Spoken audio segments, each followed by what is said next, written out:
Hello everyone, welcome back. आप सबको पता है जब से पहलगाम में टेररिस्ट अटैक हुआ है उसके बाद से पाकिस्तान और इंडिया के बीच के जो टेंशन्स है वो एस्केलेट हो गए हैं to a whole another level.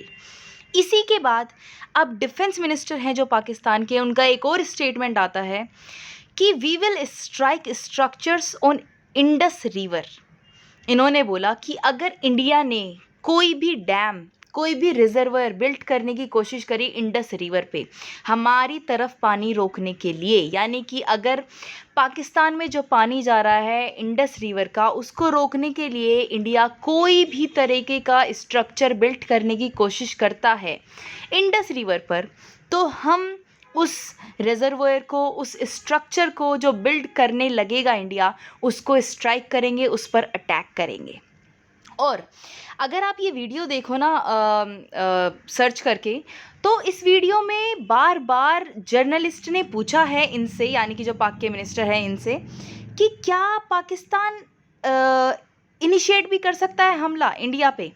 तो इन्होंने बार बार एक ही जवाब दिया कि हाँ, हमारी तरफ से भी हमला हो सकता है, यानी कि पहल हमारी तरफ से भी हो सकती है हमले की, अगर इंडिया ट्राई करता है हमारा पानी रोकने का किसी भी स्ट्रक्चर को बिल्ड करके। इन्होंने एक और चीज़ बोले अग्रेशन दिखा रहा है इंडिया हमें। अग्रेशन का कोई फॉर्म नहीं होता, ये जस्ट कोई फायरिंग करने से या बुलेट चलाने से यही अग्रेशन नहीं होता है। अग्रेशन के कई सारे फेसेस होते हैं और एक फेस इंडिया ने हमें दिखाया है हमारा पानी रोककर या हमारा पानी डाइवर्ट करके, जिसकी वजह से हमारे देश में डेथ्स भी हो सकती है because of hunger and thirst. क्योंकि इंडस, ये क्यों बोला है इनके मिनिस्टर ने, क्योंकि इंडस वाटर पे ना पाकिस्तान का 3/4 जो प्रोडक्शन है वो डिपेंड करता है। इंडस वाटर का जो बेसिन है उसमें बहुत ज़्यादा लोग रहते हैं पाकिस्तान के। दूसरा, जो कराची और लाहौर जैसी इकोनॉमिक सिटीज़ हैं पाकिस्तान में, वो भी बहुत हद तक इंडस वाटर पे डिपेंड करती है। इसीलिए इन्होंने बोला कि अगर पानी रुकता है कि तो हमारे लोग भूख और प्यास से मर जाएंगे।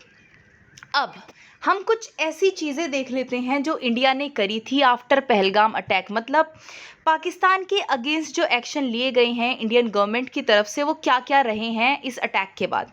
सबसे पहला था जो सार्क वीज़ा से एंटर करते थे पाकिस्तानी इंडिया में, उसको सस्पेंड कर दिया कि अभी सार्क वीज़ा से भी एंटर नहीं कर पाएंगे।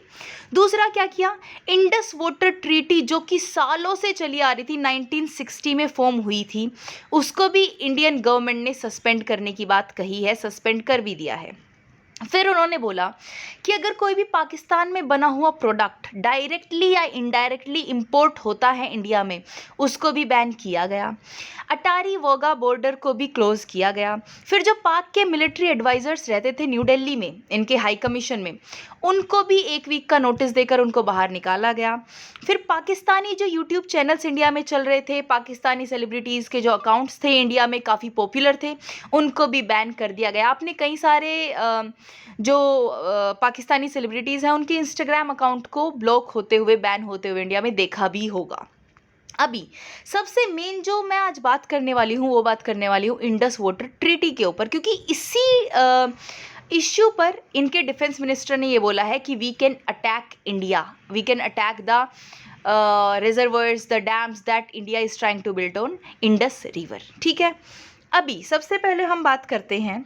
देखिए, बहुत सारी न्यूज़ आ चुकी हैं कि पहले इंडिया ने इंडस वाटर ट्रीटी को सस्पेंड किया, उसके बाद अभी ये भी न्यूज़ सुनने में आ रही है कि इंडिया ट्राई कर रहा है कि कुछ रिजर्वायर बनाए इस रिवर पे, ताकि जो वाटर होल्डिंग कैपेसिटी है वो इंक्रीज़ करी जा सके, जिससे कि ज़्यादा से ज़्यादा वाटर ना जा सके पाकिस्तान में, उसको रोका जा सके। ठीक है, और इसी के चलते बहुत सारे हाइड्रो इलेक्ट्रिक प्रोजेक्ट भी बनाने की बात हो रही है जम्मू एंड कश्मीर में।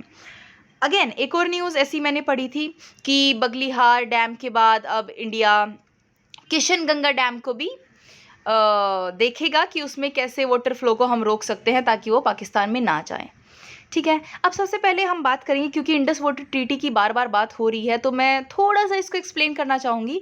इंडस वाटर ट्रीटी है क्या? देखिए, जब हमारा पार्टीशन हुआ था, पाकिस्तान अलग हुआ था, इंडिया अलग हुआ था, उसके बाद 1960 में, क्योंकि बहुत सारे इश्यूज़ थे कि वाटर किसके हिस्से में आएगा, ये वो बहुत सारी चीज़ें थी, तो 6 रिवर्स थी, जिसमें से 3 रिवर जो कि है रवि, ब्यास और सतलज।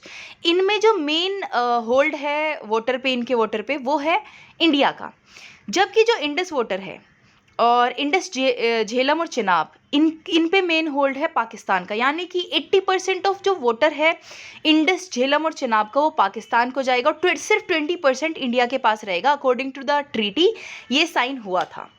अब क्योंकि पाकिस्तान बार बार कोई ना कोई टेररिस्ट अटैक इंडिया में कराता रहता है, इंडिया की इकोनॉमी को बर्बाद करना चाहता है, बेसिकली एक कोवर्ड तरीके से वो इंडिया को हार्म करना चाहता है, जो कि हमने अभी अभी देखा भी है पहलगाम अटैक में। तो इसी के चलते इंडिया ने इंडस वाटर ट्रीटी को सस्पेंड कर दिया कि हम इस ट्रीटी को नहीं मानते हैं। 80% वाटर पाकिस्तान में जा रहा है, हम कैसे उनको दिखाएंगे कि हाँ भाई हम भी कुछ कर सकते हैं। एक अटैक का जवाब एक वॉर से देना एक अलग बात होती है, क्योंकि वॉर में सिर्फ एक तरफ का नुकसान नहीं होता, दोनों तरफ का होता है। इसीलिए इनिशियली इंडिया ने डिप्लोमेटिक वेज से पाकिस्तान को ये दिखाया है, अपना जो स्टैंड है वो लिया है। अब देखिए, पाकिस्तान को कोई फ़र्क पड़ेगा कि नहीं पड़ेगा अगर इंडस वाटर ट्रीटी को सस्पेंड कर दिया गया है, और अगर इंडिया ट्राई करे और ज़्यादा डैम्स और रिजर्वोयर को बिल्ड करने के लिए, ताकि वाटर होल्ड करा जा सके पाकिस्तान की तरफ से। तो ऑफ कोर्स, जैसा कि मैंने पहले भी बोला, 3/4 जो प्रोडक्शन है पाकिस्तान का वो डिपेंड करता है इंडस वाटर्स पे। सो बहुत ज़्यादा इस चीज़ का इफ़ेक्ट होने वाला है पाकिस्तान पे। आप यहाँ पे देख सकते हैं अलग अलग डैम्स दिए गए हैं, अलग अलग रिवर्स भी दिए गए हैं। आपको एक आइडिया हो जाएगा कि किस तरीके से पाकिस्तान में वाटर जा रहा है, क्या उसका रूट है। तो इसको समझने के लिए आप थोड़ा सा जूम आउट कर सकते हो, बाकी मैं एक्सप्लेन कर चुकी हूँ। अब बार बार ये चीज़ बोली जा रही है पाकिस्तान के जो फार्मर्स हैं, पाकिस्तान के जो डिप्लोमेट्स हैं, पाकिस्तान के जो गवर्नमेंट है, कि इंडिया कैन स्टार्व अस, क्योंकि अगर वाटर रुक गया तो भूख और प्यास से इनकी इकोनॉमी वैसे ही डाउन है।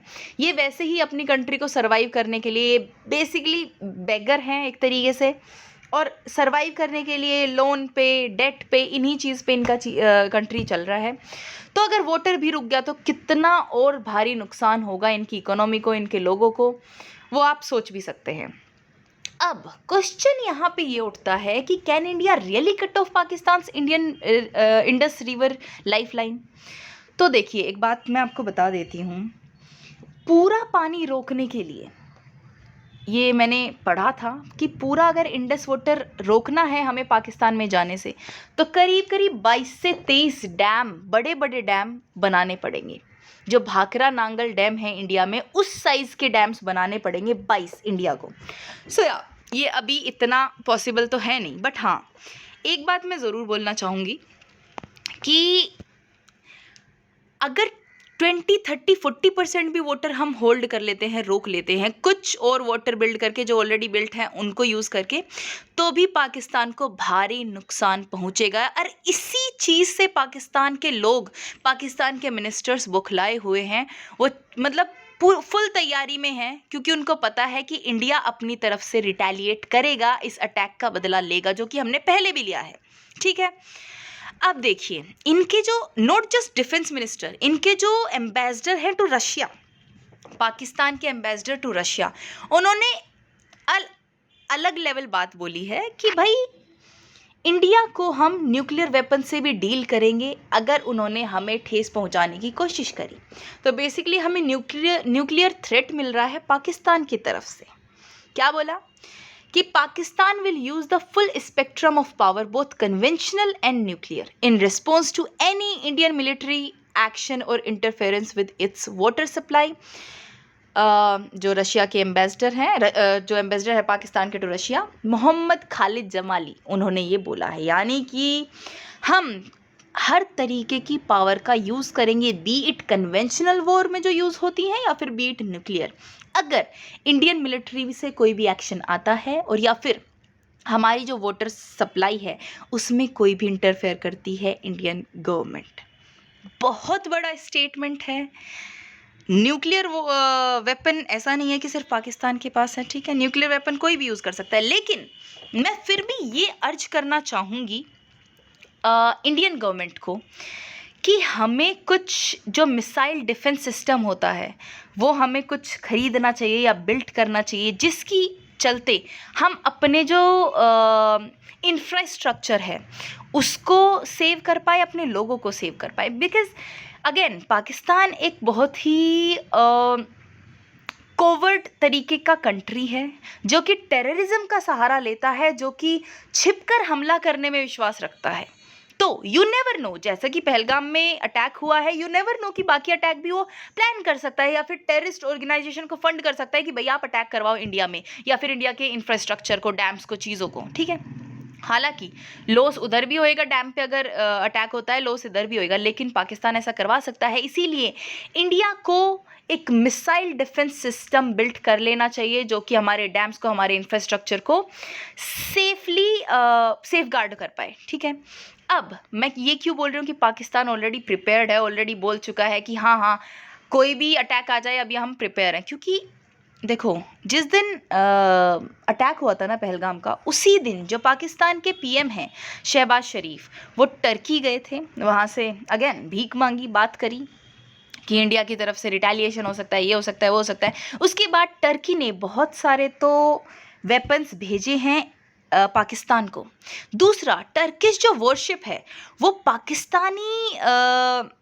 पाकिस्तान में आके उनके नेवल जो कोस्ट लाइन है उसको सेफ गार्ड कर रहा है। हालांकि टर्की ने ये बोला है कि नहीं नहीं हमने कोई वेपन नहीं भेजा, इस चीज़ को उन्होंने डिनाई किया है कि हमारी तरफ से कोई वेपन नहीं गए हैं। बट क्योंकि देखा गया है, नोटिस किया गया है और ये न्यूज़ भी सर्कुलेट हुई है हर जगह कि नहीं टर्की ने भेजे हैं वेपन्स टू पाकिस्तान, उनको हेल्प करने के लिए अगर कोई अटैक होता है इंडिया की तरफ से, अगर इंडिया रिटेलिएट करता है तो, ठीक है। अब नेवी को ही पाकिस्तान जो है वो स्ट्रॉन्ग करने की क्यों कोशिश कर रहा है, यानी कि टर्किश जो वॉरशिप आए हैं, टर्की से जो उनके नेवल कमांडर्स आए हैं, जो उनके नेवी के जो भी ऑफिसर्स हैं वो क्यों आए हैं, क्योंकि वो चाहते हैं कि फॉर द टाइम बीइंग जितना भी उनको ट्रेन करा जा सके टर्किश जो नेवी है उनके द्वारा वो करा सके, कि अगर कोई भी नेवी की तरफ से अटैक आता है तो वो उसको बेसिकली अपने आप को डिफेंड कर पाए। पाकिस्तान ये इस सोच के साथ आगे बढ़ रहा है क्योंकि उनको लग ही रहा है कि इंडिया रिटेलिएट तो करेगा ही करेगा। अब अगर मैं बात करूं, देखिए कंपेयर करना भी ठीक है कर लेते हैं, बट फिर भी पाकिस्तान अगर और इंडिया के अगर आर्मी, एयरफोर्स और नेवल फ्लीट को हम कंपेयर करें ना, तो आप यहाँ से देख सकते हैं कि पाकिस्तान में इंडिया के मुकाबले कुछ भी टिकने की गुंजाइश नहीं है। 5,60,000 इनके पास आर्मी पर्सनल्स है, हमारे पास 1.4 मिलियन। इनके पास टैंक्स जो है 2537 है, हमारे पास 3740 है। आर्टिलरी यूनिट्स हमारे पास 9,000 के करीब है, इनके पास 4,000। एयरफोर्स में भी ऐसे आप कंपेयर करके देख सकते हो। हाँ, इनकी आर्मी फिर भी थोड़ा बहुत सही है एयरफोर्स और नेवी के मुकाबले, बट हाँ इंडिया के मुकाबले फिर भी काफ़ी कम है। तो इनको पता है कि इनको फुल्ली प्रिपेयर्ड रहना पड़ेगा, इनको क्या चाहिए कि इनको हेल्प चाहिए कि फ्रॉम अदर कंट्रीज़ अगर इंडिया हमला करता है तो, ठीक है। अब इन्होंने तो अपने जो इनके फ्रेंडली कंट्रीज़ है जो कि टर्की है बेसिकली, उनसे मदद मांग चुके हैं ये। तो इसी के चलते इंडिया ने भी अपना टेक लिया है और इंडियन जो वो हैं एक्सटर्नल अफेयर्स मिनिस्टर हैं जयशंकर जी, उन्होंने ये भी बोला है कि हमें पार्टनर्स चाहिए, प्रीचर्स नहीं। यानी कि अगर वॉर होता है तो हमें साथ देने वाले चाहिए, वो लोग नहीं जो सिर्फ बैठ के ज्ञान दे रहे हैं। इसी के चलते भी really look up to Russia and Japan, ठीक है। रशिया से क्यों? क्योंकि पहले भी 1971 की वॉर में रशिया का बड़ा हाथ रहा है इंडिया को जिताने में। लेकिन क्या हुआ था ना, जब रशिया यूक्रेन वॉर चल रहा था तो इंडिया ने किसी का भी पक्ष नहीं लिया और इसी के चलते रशिया ने भी इंडिया को बोला कि नहीं नहीं आप ना वॉर के बारे में मत सोचो, आप अपनी जो टेंशन्स है पाकिस्तान और इंडिया के बीच में उसको डीएस्केलेट करने की कोशिश करो। तो रशिया ने भी हमें एक मिरर दिखाया है कि भाई दोस्त मदद करने के लिए होता है, स्पीचेस देने के लिए नहीं, but still we expect Russia to come and fight with us if something like this happens, ठीक है। और इसी के चलते उसके बाद रशियन प्रेसिडेंट पुतिन का फुल सपोर्ट आया है कि हम जो टेररिज्म के अगेंस्ट जो फाइट चलेगी उसमें हम फुल सपोर्ट में रहेंगे इंडिया के, और जापान ने भी इंडिया के साथ खड़े होने की बात करी है, ठीक है। सो अभी ये चल रहा है आगे। हालांकि देखिए हमारे जो पीएम है उन्होंने फुल सपोर्ट दे दिया है, एक फ्री हैंड दे दिया है इंडिया की मिलिट्री को, इंडिया की एयरफोर्स नेवी को, कि आप समय, टाइम, प्लेस सब कुछ आप डिसाइड करोगे, हम आपको फ्री हैंड देते हैं, जब अटैक करना हो कर लीजिएगा। और इस स्टेटमेंट के आने के बाद पाकिस्तान भी फुल्ली प्रिपेयर्ड होने की कोशिश कर रहा है कि अगर अटैक आता है तो हम भी करेंगे। आपने पाकिस्तान के पार्लियामेंट में एक और बात उठी की थी, बाबरी मस्जिद का जो पहला ब्रिक होगा वो पाकिस्तान का सोल्जर रखेगा, ऐसी ऐसी बात पाकिस्तान फिलहाल कर रहा है। तो उन लोगों को पता है कि कभी भी इंडिया की तरफ से रिटेलिएट हो सकता है, और इसीलिए वो बौखलाए हुए भी हैं, इसीलिए वो कोशिश कर रहे हैं कि जितने भी उनके फ्रेंडली कंट्रीज़ हैं वो उनके साथ आ पाए ताकि वो खुद को डिफेंड कर पाएँ, ठीक है। लेकिन I would know matter Pakistan कितना वीक है हमसे, मैं स्टिल अर्ज करूँगी, स्टिल ये बोलना चाहूँगी कि इंडिया को जो अपनी पावर्स है उसको और बढ़ा लेना चाहिए, स्पेशली जो डिफेंसिव पावर्स हैं। क्योंकि अग्रेसिव तो ठीक है, हम अटैक करेंगे, ठीक है, चीज़ें कर भी लेंगे मैनेज, बट डिफेंस सिस्टम भी हमें ज़रूरी चाहिए अपने इंफ्रास्ट्रक्चर को बचाने के लिए। एंड इस पूरी न्यूज़ पे आपका क्या टेक है, प्लीज़ कमेंट सेक्शन में लिखिएगा। This was the news for you guys, I hope you loved the way I explained it. अगर कुछ भी डाउट रहा हो आप कमेंट सेक्शन में लिख दीजिएगा, and please like and share the video and subscribe to the channel, and I will see you in the next video. Till then, bye bye, take care.